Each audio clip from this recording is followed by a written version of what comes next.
नमस्कार, मैं मेघा हिंदुस्तानी स्वागत करती हूँ आपका माटी के लाल पर। अमेरिका से राहुल गांधी ने ऐसी दहाड़ लगाई है कि अंधभक्त बेहोश हो गए हैं। जी हाँ, आखिर राहुल गांधी ने अपने भाषण में ऐसी कौन सी बड़ी बातें कही? आपको बता दें कि राहुल गांधी बतौर नेता प्रतिपक्ष पहली बार अमरीके दौरे पर है। यानी कि मोदी सरकार की तीसरी बार सरकार बनने पर और राहुल गांधी नेता प्रतिपक्ष के तौर पर चुने गए हैं और अब राहुल गांधी 3 दिवसीय अमरीके दौरे पर है और वहां पर टेक्सास में उनका गर्मजोशी के साथ स्वागत होता है एयरपोर्ट पर।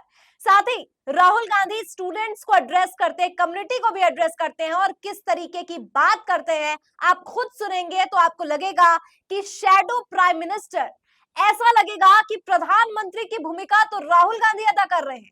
जो बातें, जो संस्कृति, जो इंटेलेक्ट, यानी जो बातें राहुल गांधी कर रहे हैं उनकी बातों से ही प्रतीत हो रहा है कि ये भावी प्रधानमंत्री हो सकते हैं और नेता प्रतिपक्ष की कुर्सी इनको कितनी ज्यादा, मतलब कितनी जस्टिफाई करते हैं अपने पद को। लेकिन साथ ही मैं आपको ये भी बता दूं कि राहुल गांधी ने जो बातें कही, आपको लगेगा नहीं कि भारत का एक नेता इस तरीके की बातें कर रहा है और मतलब कितनी सुलझी बातें हैं और कितने इंटेलेक्चुअल बातें हैं, उसको समझने का प्रयास कीजिए।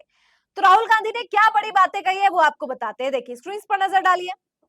Shri Rahul Gandhi during his address to the Indian diaspora in glass. तो ये एक प्लेस है, जगह है जहां पर राहुल गांधी लोगों को एड्रेस कर रहे हैं और कह रहे हैं The RSS believes that India is one idea and we believe that India is a multiplicity.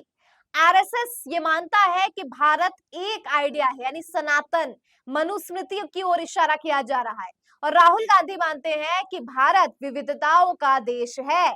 We believe that everybody should be allowed to participate, allowed to dream and given more space regardless of their caste, language, religious tradition or history. इतिहास, धर्म, भाषा, जात, इन सब से ऊपर उठकर हमें देखना चाहिए कि सभी को उनके सपने पूरे करने का अधिकार देना चाहिए और ये तमाम चीजें जो बताई गई है ये मायने नहीं रखती है। इसके बाद राहुल गांधी कहते हैं listening is much more important then speaking. It is fundamental to understanding people. You don't raise every issue, but focus addressing the fundamental ones. You choose your battles much more carefully. यानी कि हम हर मुद्दे को नहीं उठाते, हम वो मुद्दे उठाते हैं जिन पर चर्चा करना, जिस पर जंग लड़ना, जिस पर बातचीत करना जरूरी है। और इसीलिए आप समझ सकते हैं कि कांग्रेस जातिगत जनगणना का मुद्दा हो, भेदभाव हो देश में, महंगाई का मुद्दा हो, बेरोजगारी का मुद्दा हो, इस मुद्दा को कितना तवज्जो देते हैं, इससे आप समझ सकते हैं कि किन लड़ाइयों की यहाँ पर बात कही जा रही है। और कहा जा रहा है कि सुनना जो है वो ज्यादा महत्वपूर्ण है बोलने से, ताकि हमें पता चले कि हमें करना क्या है। इसके बाद राहुल गांधी कहते हैं the other thing that happened was the fear that BJP vanished. We saw that immediately. Within minutes of the election results, nobody in India was scared of the BJP or the Prime Minister of India. तो कहा जा रहा है कि दूसरी एक और चीज है जो हुई है वो है कि भारतीय जनता पार्टी का डर जो है वो समाप्त हो गया है। यानी जैसे ही जो रिजल्ट आते हैं, नतीजे आते हैं, किसी को भारतीय जनता पार्टी से यहाँ पर डर नहीं है। The opposition is the voice of the people. Our main focus is to raise the issues concerning the people of India, to think from an individual perspective, from the perspective of groups like industries and farmers. यानी विपक्ष का काम होता है आम जनता की आवाज उठाना और वो हम कर रहे हैं। In my view, that's the job of a politician. To listen to sentiment, understand it deeply and then convey it to others. एक नेता का काम होता है कि वो सुने लोगों की भावनाओं को और फिर उसे समझे और फिर उसे जो है आगे पास करे, यानी उस पे काम करने के लिए, उसे सॉल्व करने के लिए जो भी इशू है। कांग्रेस लिखती है अपने सोशल मीडिया पर हर धर्म में कहा गया है डरो मत। गुरु नानक जी, जीसस क्राइस्ट, भगवान बुद्ध, भगवान महावीर, सभी की तस्वीर में आपको अभय मुद्रा नजर आएगी। वे सभी कहते हैं डरो मत और डराओ मत। तो ये राहुल गांधी कह रहे हैं। तस्वीरें आप भीड़ देख सकते हैं कि कितनी ज्यादा संख्या में लोग आए हैं, कितनी ऑर्गेनाइज्ड तरीके से राहुल गांधी का ये प्रोग्राम, ये रैली और ये एड्रेस कराया गया है और इसमें लोग भी काफी भारी संख्या में ऑर्गेनाइज तरीके से अमेरिका में शामिल हुए। टेक्सास की धरती है और ये तमाम बातें जो है राहुल गांधी ने कही है। इसके अलावा क्या कांग्रेस ने पोस्ट किया है वो भी मैं आपको बता दूं, ताकि आपको समझ आए कि किन बातों का उल्लेख राहुल गांधी ने अपने भाषणों में किया है। तो कांग्रेस अपने सोशल मीडिया पे लिखती है, Finally, I am speaking to the people in Dallas. You are the people who have come from India, and the values I have been describing. Values of the Constitution, values of respect, values of humility, you carry in your hearts. They are in your blood. When you came to this country, you didn't come with arrogance, but with humility. You didn't come with hatred, but with love and affection. You didn't arrive with disrespect thinking we came to America. Who are these people? We will show them. No. You came with respect in your hearts, our respect, love, and humility. You are the ambassadors in a way. You are the bridge between these two unions, the United States of America and the United States as written in our Constitution. We have a crucial role because this relationship between these two unions will determine the future of both. The US needs India and the India needs US. That's a fact. We can't escape this reality. So you play an important role in being the bridge between your old home and your new home. In my view, you should travel between these two homes and bring the idea of India to US and the idea of US to India. It was a great decision to come here. Dallas is thriving, Texas is thriving, and a lot of technology is moving here. I can see that all of you are doing tremendous job. So I want to thank you and remind you the importance of spreading the values of humility, affection and respect within our community here and among the people of India.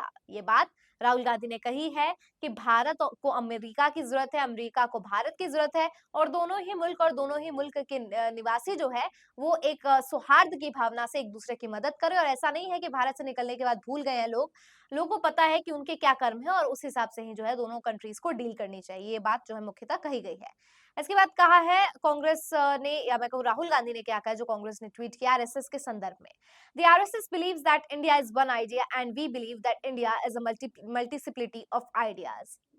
We believe that everybody should be allowed to participate, allowed to dream, and given space regardless of their caste, language, religion, tradition, or history.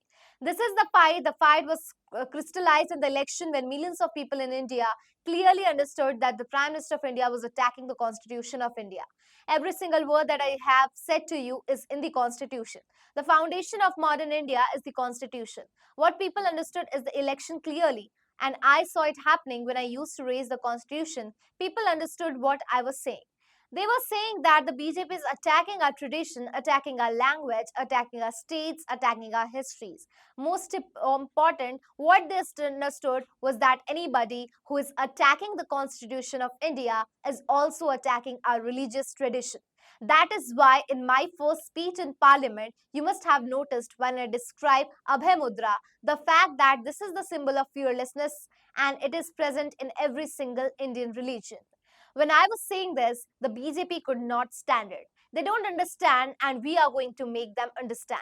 The other thing that happened was that the fear of the BJP vanished. We saw that immediately within the minutes of election result, nobody in India was scared of BJP or the Prime Minister of India.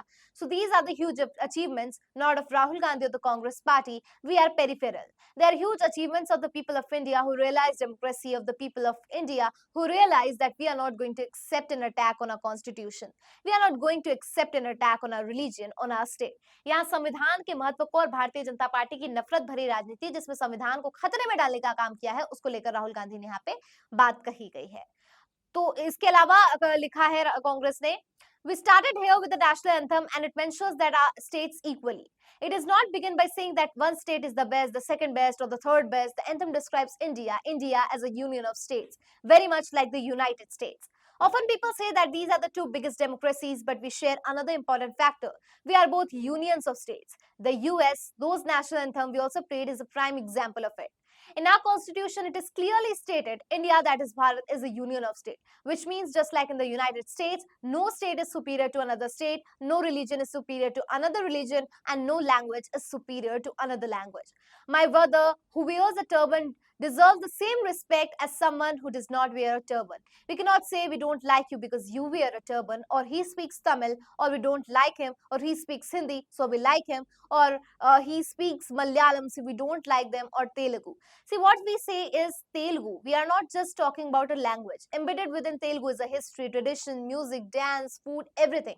When you tell the people of Andhra Pradesh that Telugu is not as important as Hindi, you are insulting them. You are saying their history is not important. important, their tradition is not important, their food is not important, their music is not important, and their forefathers are not important. This is the simple battle being fought in India. कितनी महीन तरीके से उन्होंने बारीक से राहुल गांधी ने यहाँ पे इतनी सुंदर फिलॉसफी दार्शनिक बात कही है कि जब हम कहते हैं ना कि तुम तमिल बोलते हो इसलिए हम तुम्हें पसंद नहीं करते, हम नहीं तमिल पसंद करते, तो तमिल केवल एक भाषा नहीं है, तमिल संस्कृति है, खान पान, जीने का तरीका, क्या पहन रहे हैं, वो तमाम चीजें जो है ट्रेडिशन को एम्बेड किया गया है। और अगर हम कहते हैं कि हमें तमिल पसंद नहीं, तो इसका मतलब है हमें उनकी संस्कृति पसंद नहीं। बहुत बड़ी बात ये राहुल गांधी ने कही और एक बार फिर से राहुल गांधी ने साबित कर दिया है अपनी भाषा से, अपनी जो उनकी शब्द शैली है उससे एक बार प्रमाणित कर दिया है कि राहुल गांधी सचमुच प्रधानमंत्री बनने के लायक है। तो राहुल गांधी ने जो भाषण दिया है और इतनी अनेकता में एकता की बात कही है, लोगों को प्रेरित किया, उस पर आपकी क्या राय है? कमेंट सेक्शन के जरिए जरूर पहुंचाइए। फिलहाल मुझे दीजिए इजाजत और देखते रहिए माटी के लाल। धन्यवाद।